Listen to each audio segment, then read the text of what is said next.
warahmatullahi wabarakatuh. Anak-anak, kalau kemarin kalian sudah berusaha untuk membuat peta konsep dan menggali informasi tentang berbagai macam kelompok sosial yang ada di dalam masyarakat, hari ini Ibu akan jelaskan tentang tipe-tipe kelompok sosial atau bentuk-bentuk kelompok sosial menurut ahli. Yang pertama, menurut Emil Durkheim. Menurut Emil Durkheim, kelompok sosial dibedakan menjadi dua, ada solidaritas organik, maksudnya solidaritas di mana masyarakatnya apabila dalam sebuah pekerjaan sudah ada spesialisasi tersendiri. Kita ambil contoh misalkan di perusahaan yang memiliki solidaritas organis ini sudah ada spesialisasi atau pembagian kerja yang jelas dan konkret. Misalkan masyarakat perkotaan yang bekerja di perkantoran, di situ sudah ada bagian-bagian tersendiri dalam pekerjaannya. Atau di dalam perusahaan, misalkan sudah ada pembagian kerja tersendiri di dalam perusahaan itu. Jadi punya spesialisasi atau punya bagian tersendiri. Berikutnya, solidaritas mekanik, di mana solidaritas mekanik ini terjadi pada kelompok masyarakat pedesaan yang mereka belum ada pembagian kerja, belum ada spesialisasi, memiliki tingkat kegotong royongan yang sangat tinggi.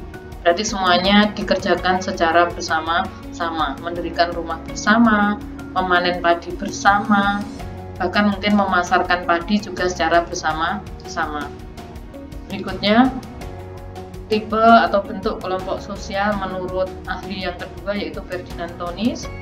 Ada Gemeinschaft, di mana Gemeinschaft itu terjadi pada masyarakat yang tradisional, di mana masyarakatnya memiliki ikatan batin yang sangat kuat.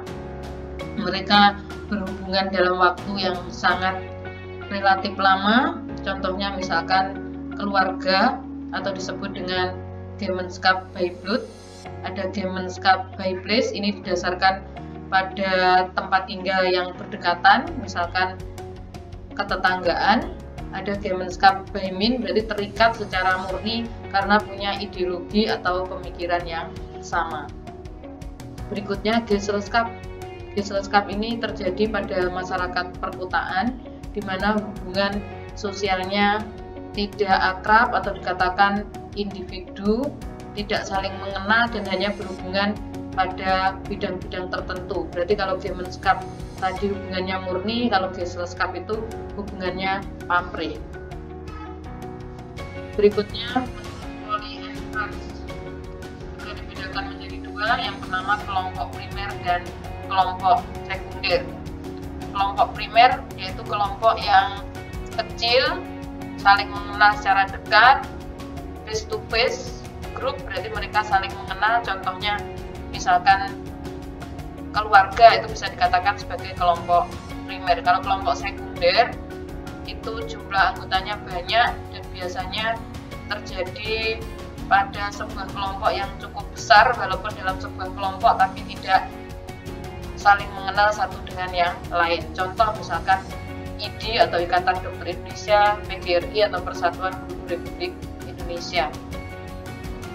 Berikutnya menurut W.G. Sammer, kelompok dibedakan menjadi dua, ada in-group, ada out-group.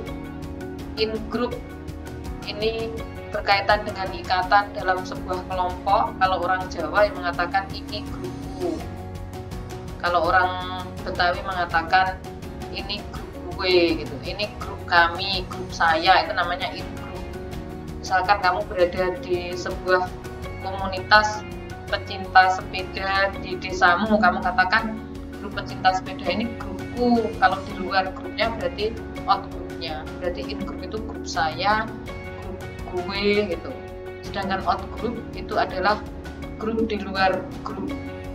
Berarti kalau yang in group tadi merasa bahwa kelompok itu adalah identitas dirinya, punya saya, milik gue gitu. Tapi kalau out group itu tidak ada ikatan identitas, berarti bukan grup saya, itu grup kamu, itu bukan grup gue gitu. Saya kira itu sedikit penjelasan tentang tipe-tipe kelompok sosial atau macam-macam kelompok sosial. Kalau kurang jelas bisa ditanyakan lewat Japri di WA. Saya akhiri sampai di sini. Wassalamualaikum warahmatullahi wabarakatuh.